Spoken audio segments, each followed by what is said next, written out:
verse 16. 1 Corinthians chapter 9, verse 16. For though I preach the gospel, I have nothing to glory of, for necessity is laid upon me. Yea, woe is unto me if I preach not the gospel. For if I do this thing willingly, I have reward. But if against my will, a dispensation of the gospel is committed unto me. What is my reward then? Verily, that when I preach the gospel, I may make the gospel of Christ without charge, that I abuse not my power in the gospel. For though I be free from all men, yet have I made myself servant unto all, that I might gain the more, and unto the Jews become as a Jew, that I might gain the Jews. To them that are under the law, as under the law, that I might gain them that are under the law. To them that are without law is as without law, being not without law to God, but under the law to Christ, that I might gain them that are without law. To the weak became I as weak, that I might gain the weak. I have made all things to all men, that I might be all men saved some. And this I do for the gospel's sake, that I might be partaker thereof with you. Praise the name of Jesus. Hallelujah. Salamat sa Panginoon. Tayo pong lahat ay makakaupo na, mga kapatid. Ang ating pong tema sa hapong ito is building bridges for salvation. Hallelujah. Siguro tayo, naglalakbay tayo. Marami na po tayong nakikitang mga klasik-klasik tulay. May tulay po na yari sa kahoy, may tulay po na yari sa bato, at mayroon din pong tulay na yari sa bakal. Kahapon pumunta kami ng Malolos, may nadaanan ako isang tulay, mga kapatid, na nasira ang gitna. Kaya nagkaroon ng traffic, mga kapatid, kasi nawasak yung gitna. Hindi ko alam kung nabundol ba yun o na ano ba ng baha, mga kapatid. Nawasak, kaya nagkaroon ng traffic at hindi makakatawid ang tao patungo sa kabilang ibayo. Everybody say amen. Hallelujah. So, ang tulay, dinisenyo yan para magamit. Kung halimbawa, katulad nung sa Ilocos ba yun, mga kapatid, na for almost 30 years, natapos yung tulay, mga kapatid. Kaya yung mga natives doon, bumaba sila, nagsasayaw sila doon sa napakalawak na tulay na yun. Dahil sabi nga, for almost 30 years, ngayon lang natapos ang aming tulay na inaasam-asam para makatawid kami sa kabilang ibayo para madala namin yung mga produkto. So, malaking bagay, mga kapatid ko, ang tulay para tumawid ang mga tao, mga kapatid.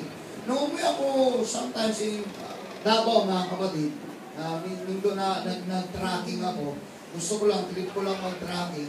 Nakadaan ako sa San Juanico Bridge, yun yung pinakamahabang tulay, mga kapatid ko, patungo sa probinsya. Para ang mga tao ay makarating sa Davao, makarating sa Leyte, makarating sa iba't ibang mga probinsya ron, mga kapatid, kailangan dadaan doon, mga kapatid ko, at napakaganda ng tulay na yun. Everybody say amen. Amen. Hallelujah. So, dito, mga kapatid, sa bagay na ito, napakahalaga raw, mga kapatid ko, yung bridge or tulay, mga kapatid ko, na tatawiran ng mga tao, mga kapatid. Kaya nga dito, ang effort ng mga taong gumagawa nito, ganun na lang, mga kapatid, ang construction nito, although kahit na hindi man natin aminin, may mga kickback na nangyayari, mga kapatid. Pero yung mga gumagawa, yung effort nila, mga kapatid ko, yung motivation nila para gawin ang mga tulay na yun, ganun na lang, mga kapatid, para mabuo lang, mga kapatid. Sabi nga, the builders were motivated by the needs. Kasi may pangangailangan, kaya motivated sila. Yung motivasyon nila, mga kapatid, yung pagpupursige nila na gawin yun dahil merong kailangan yung mga tao. Hello? Amen. Ganun na lang, mga kapatid. Kaya, dito sa bagay na ito, kung i-apply din natin ito, mga kapatid ko, sa ministry ng Magnificent God, meron din po tayong tungkulin as a Church of God na buuin at itutuloy, mga kapatid ko, yung mga tulay ngayon ng kaligtasan para sa mga tao. Hallelujah. Dahil may mga bridges ngayon to salvation na nasisira, mga kapatid. Halimbawa na lang, nung isang araw, nung Biyernes, naka-headline sa Channel 5, mga kapatid. Nakakalungkot isipin. Kasi, nagulat nga ako kasi akala ko, pastor ng born again. Isang pastor pumatay at pinagbabaril yung enforcer sa may Bustos, Bulacan. Inubos niya yung bala ng kanyang magasin at pinatay at nagsisigaw ng masamang tao yan. Nakita ko, ministro. Nalaman ko, ministro. Sabi ko, ito na ba ngayon yung paglilingkod sa Diyos? Pumapatay ka ng tao para sabihin mong naglilingkod ka sa Diyos. Yun ba kaya ang totoo, mga kapatid? Kaya sabi ko may mga tulay ngayon na tila baga maganda tingnan, pero ang totoo niyan sa ilalim marupok. Yes, amen. Diba inaanay? Hello? Inaanay, mga kapatid, nasisira. Kaya sa totoo lang, mga kapatid, kung tayo as a Church of God gagamitin ng Panginoon sa mga huling araw na ito para buuin muli, kailangan walang anay. Kailangan di tayo magkaanay, mga kapatid. Amen. Amen. Kailangan totoo. We are serving God because our God is true, mga kapatid. Totoo ang ating Diyos sa pinaglilingkuran. Kaya never at never tayong gagawa ng masama para masabing naglilingkod tayo sa Diyos. Ang gagawin natin ay maging mabuti, maging mabuting mamamayan, magiging mabuting Kristiyano, magiging mabuti ang buhay natin. Dahil yun ang gusto ng Panginoon. Amen? Amen. Hindi po pwede. Kaya sabi ko, nagulat ako, Pastor, may baril. Ako wala naman akong baril. Meron ako Thompson Bible. Hindi po 45 caliber. Hindi. Thompson Bible, meron ako sa budget reference, strong concordance, meron. Tinitingnan ko yun, binabasa ko yun palagi. Kasi kukuha ko ng mga verses doon, mga kapatid. Pero hindi yung baril na nakakamatay. Amen. Hello? Amen. Amen ba, mga kapatid? Amen. Kaya ngayon, ang mundo nga, sabi ko nga, marami ng pagbabago nangyayari, kaya kailangan natin, mga kapatid, kaya nga sabi nga, building bridges to salvation. Kailangan natin ngayon magbubuong muli, mga kapatid ko, ng isang tulay na kung saan matatag, matibay at ang pundasyong ito, walang iba ang Panginoong Jesucristo. Ang Diyos ang pinaglilingkuran, ang Diyos ang karapat-dapat na sambahin, ang Diyos ang dapat mababalikan ng lahat ng pagpapasalamat dahil siya ang totoong Diyos na dapat paglingkuran. Everybody say amen? Amen. Hallelujah. Kaya kailangan ngayon ng tulay para sa mga hindi naliligtas. Sa mga tao, mga kapatid ko, hallelujah, na nangangailangan ng kaligtasan, kailangan ngayon, mga kapatid, si Jesus Christ bilang isang tulay para ang tao makalapit sa Panginoon. At ang church yun. Sino yung church? Tayo. Ang church na pinagbuwisan ng Panginoon ng kanyang dugo, mga kapatid. Hallelujah. Na before, sabi nga ng Romans chapter 3 verse 23, hindi daw tayo umabot sa kalwalhatian ng Panginoon. Walang naging matuwid, wala kahit isa. Kaya walang matuwid, wala kahit isa, walang mabuti, walang makakarating ng langit. Bumaba ang Panginoon para maabot tayo dahil hindi mo kayang abutin ng Diyos, kaya siya na lang ang umabot sa'yo. Hindi mo kayang ibigin ng Diyos, kaya siya na lang ang umibig sa'yo. Inabot ka. And it was 2,000 years ago upang may pagpapatuloy ng Panginoon ang kanyang misyon dito sa lupa. Amen. May misyon po siya. Hindi naman pwedeng siya nang bababa, mga kapatid, magsabi, oy, maglingkod kayo sa akin. Hindi pa napapanahon. Kaya meron siyang mission. Nung si Moses, mga kapatid, sabi ng Panginoon, Moses, ililigtas ko na ang bayang Israel mula sa Egypto. Ginamit na si Moses. Amen. Ngayon sa panahon ito, mga kapatid ko, naniniwala ko, pwede rin tayong gamitin ng Panginoon. Amen. Pwede tayong gamitin ng Panginoon. Kaya nga sabi ko nga, mga kapatid, na dapat nating maunawaan ngayon sa panahon ito. Ang sabi nga ni Apostle Paul sa 2 Corinthians chapter 4, verse 3 and 4, but if our gospel be hid, it is hid to them that are lost, in whom the God of this world hath blinded the minds of them which believe not, lest the light of the glorious gospel of Christ, who is the image of God, should shine unto them. Kasi nga, binulag na daw ng Diyos ng sanlibutan ito. Ang sanlibutan ito upang ang mga tao hindi makakarating sa Ebanghelyo ng Panginoon na siyang kaluwalhatian niya.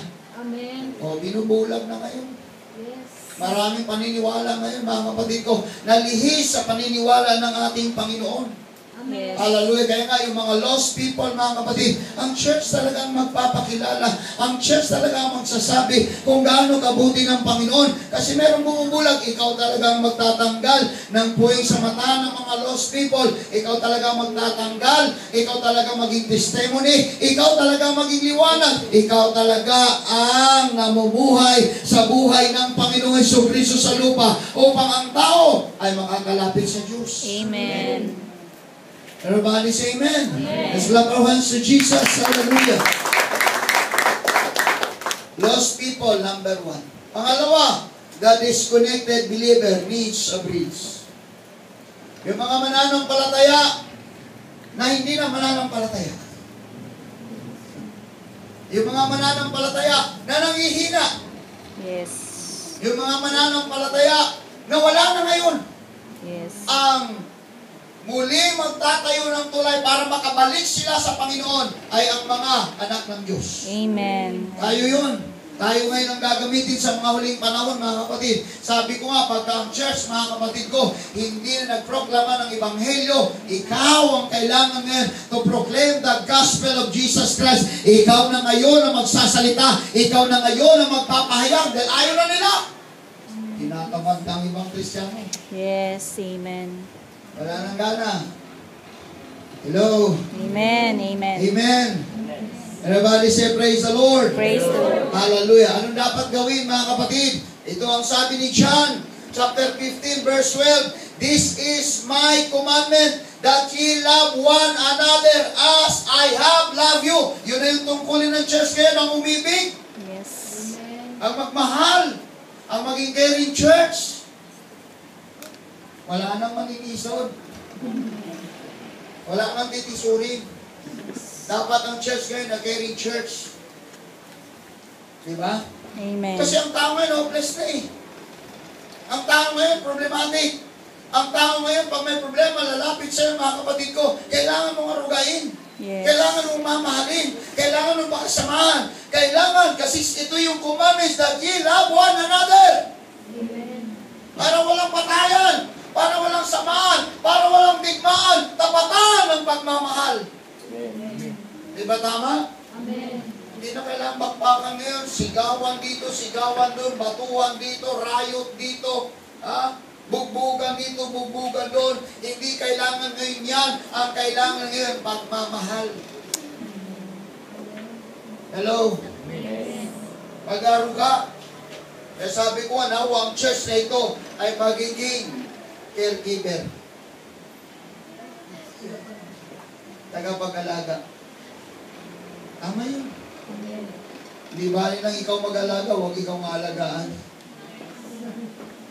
Di bali lang ako ang maglalagay ng diaper, huwag akong nilalagyan ng diaper. Hello po. Amen. Tama? Amen. Ay, dapat. Paano natin masabi, mga kapatid ko, that we love God? Paano natin masabi, Lord, I love you? We must love one another. Yan yung bridge ngayon. Ang tulay ng pag-ibig, ang tulay ng pagmamahalan, ang tulay ng pag-unawaan. Yun ang kailangan ngayon ng taong church. Amen. Hallelujah. Amen. Amen. Pag-unawaan. Amen po ba? Amen. Wala nang bangayan. Tapos na po. 2,000 years ago na po yung bangayan. Yun yung kailangan ngayon, di ba? Kasi ang mga tao ngayon naghahanap, mga kapatid, ano ba talaga ang totoong church? Sa totoo lang ngayon, mga pangaral ka, mga kapatid, nonsense na ngayon eh. Pagbahay-bahay ka nga ngayon, mga kapatid, nonsense na sa mga tao eh. Ano yan? Pre-preho lang yan. Oh, pero pagka naipadama mo yung pagmamahal, mga kapatid ko, magkakaiba to ah. Hello? Amen. Amen. Yun naman talaga ang kailangan, mga kapatid eh. Kasi wasak na ang tulay ngayon eh. Winasak, mga kapatid ko, ng karahasan. Winasak ng anumang mga kalamidad. Winasak, mga kapatid ko, hallelujah, ng